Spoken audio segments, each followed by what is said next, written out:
สวัสดีFC ทุกท่านครับผมเตรียมตามตองวัดของปู่โรงโม่ครับปู่โรงโม่เข้า2 ตัวครับพี่ครับผมเขาแสดงนะปู่เขาแสดงปู่ยังโมโหปู่เลขปู่เขาว่าปู่บอกแล้วก็ลืมครับพี่ครับผมจำบ่ได้เลยว่าเขาตัวไหนสั่นว่าปู่ว่า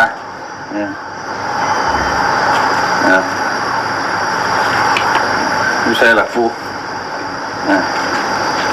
02เข้าตัวกลับมันออก20ครับผมFC ครับผมอันนี้คือหลักฐานของปูนะครับว่างวดที่ผ่านมาว่าบ่ได้มาตามตรงวัดเขาตั้งคลิปแรกคลิป2มาบ่เขาคลิปแรกครับผมคลิปแรกเนี่ย021ครับผมหลักฐานมาตัดออก21กับ02นะครับเนาะแล้วประกันว่าเขา0220เข้าตัวกลับกับ FC ผมหลักฐานของปู่โรงโม่นะครับ FC ครับผมนะครับยืนยันไว้ครับ FC ครับผู้ใดมีโชคมีหมานขึ้นหอดปูนะครับ FC ครับผมปูกะอยู่ทั้ง4นะครับมีผู้ใดโชคดีทั้งปูเนาะครับ FC ครับผมเข้าตัวกลับเป็น20นะครับเด้อตั้งแต่คลิปแรกนะครับนะบาดนี้มาฟังปูสู่ฟังอีกครับว่าปูฝันเอียงครับ FC ครับผมนะครับนมัสการครับปูครับจะเล่นพ่อเป็นจังไรปูบาดนี้วันนี้ฝันว่าได้นอนเมื่อกี้นี่บ่ปูฝันว่าได้ทำหน้าอัดปุ๋ยเม็ดฝันว่าจะทำหน้าอัดปุ๋ยเม็ดแนวอัดปุ๋ยเม็ดปุ๋ยเม็ดทำหินเป็นเม็ดนะโอ้พอดีเลยวัดจากศูนย์กลางว่าจากศูนย์กลางถึงมหาลิ่มตาศูนย์กลางได้96ก็ต้องโอ้ความยาวคือความกว้างปูความกว้างของมันได้96โอ้พอดีมาวัดสิ่งที่2อีกก็ได้ต่อกันเลยว่ามาประกอบกันได้เห็ดปุ๋ยเม็ดอัดเห็ดปุ๋ยเม็ดใส่เครื่องจักรแลนในวนเวียนเลยเลยว่าได้96 เส้นว่าท่านครั้งที่2นี่ได้96 เส้น96 เส้นครับบางต่อมาโอ้ยว่าท่านเพราะว่าอัดได้ดีว่าท่านอัดได้ดีเนาะว่าท่านอัดเป็นเม็ดได้ดีว่าท่านอัดเป็นเม็ดได้ดีโอ้เขาว่าปูนี่อัดได้ดี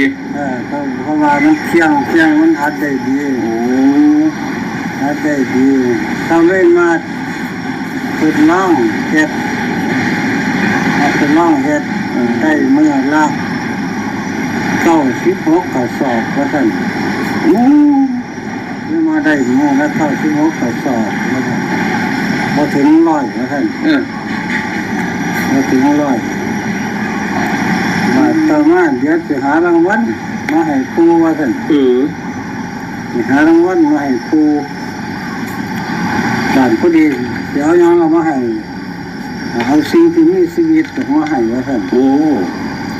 เขาเลยเอากล้วยมาให้เอาเป็นตัวมาเลยบอกปูกล้วยเป็นตัวมาให้กล้วยเอามาทั้งคู่นึงเอามาทั้งคู่ได้ตัวบัวใหญ่บัวน้อยเขางามตัวทอกันมัดกล้วย2 ตัวเราเป็นเบาตัวทอกันเขากับเขาคือกันสีคือกันมัดทอกันหน้าคือตาคือกันมัดกล้วย2 ตัวได้ก็เลยว่าเดี๋ยวปล่อยใส่เราปล่อยหันล่างขึ้นมาแต่ปล่อยไว้ตอนพอดีหอดย่างเขาข้อมัน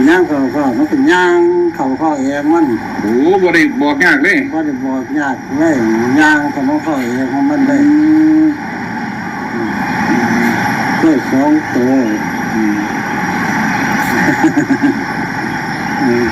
มีคิดว่าเป็นหนังกล้วย2 ตัว คิดเอา โอ้กล้วยสองตัวมันที่เป็นยัง ก วะ ล้วย ที่ สองตัวอืม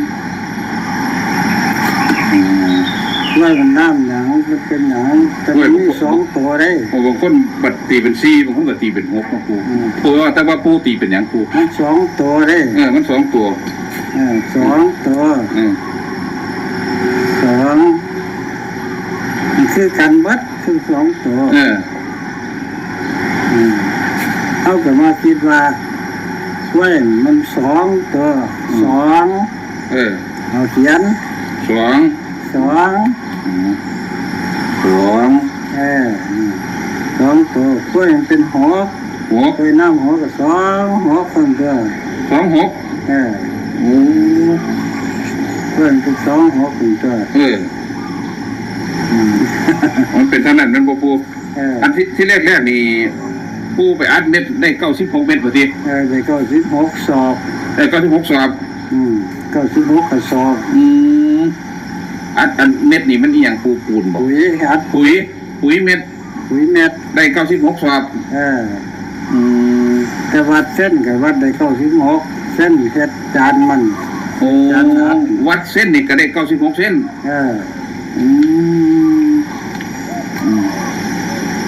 เส้นก็ได้96เฮ็ดอีหยังดีแล้วเขาก็เลยว่าสิเอารางวัลให้ปู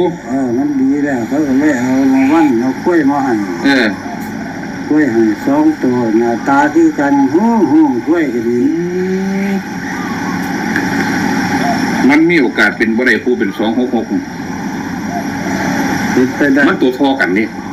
เป็นไปได้อยู่มัน2กับ2อยู่แล้วเนาะแต่ว่าเขาให้แค่2ตัวบ่ปูให้แค่2ตัว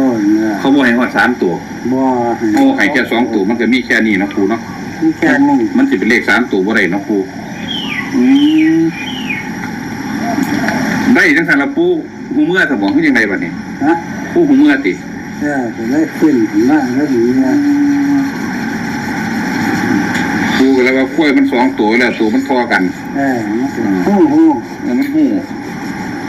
2อยู่แล้วปูแล้วว่ามันจะ26อยู่ที่ปูเอา6กันไว้ครับพี่ผมเพราะว่าเป็น9669เนี่ยนะครับเนาะอันหลักกันมันเลข9นี่มัน2ตัวพอกันมั้ย2ตัวพอกันบ่เป็น66ก็เป็น99มันบ่ปูแล้วก็มี26พร้อมครับพี่ครับผมของปูงวดที่ผ่านมาเข้า2ตัว20นะครับเด้อแต่ว่าเข้าเป็นตัวครับปูให้มา021มันมาตัด2ตัวก็มี02มี01แล้วก็มี21เป็นตัวครับคือ20นะครับนะบ่ได้มาตามให้ FC ครับผมเอาบาทนี้ครับ FC ผมฝันเท่านั้นบ่ปูที่เท่านั้นฝันน้อยๆสั้นๆแต่ว่าได้เป็นเนื้อเนาะปูเนาะแคปหน้าจอไว้ครับ FC ครับผมสำหรับแนวทางของปู่รงโม่ครับมีคนได้หรือบ่สิมีคนได้นำบ่ล่ะบ่ติมีคนโทรหาปู่บ่นี่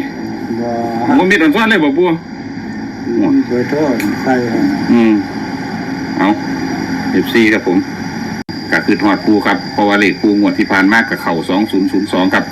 ติดตามงวดนี้ครับพี่ซี่กับผมเขาให้แค่2ตัวจูงควายมาให้2ตัวนะครับเนาะส่วนเลขวัดปากนั่นก็ได้96เส้นนะครับเนาะแล้วก็อัดเม็ดก็ได้96เม็ดคือย้ำตัวนี้ครับเพิ่นว่าเอารางวัลมาให้ปูคือจูงควายมาให้ปู2ตัวเท่ากันนะครับเด้อคันบ่เป็นเลขเป่าก็เป็น2662ครับพี่ซี่กับผม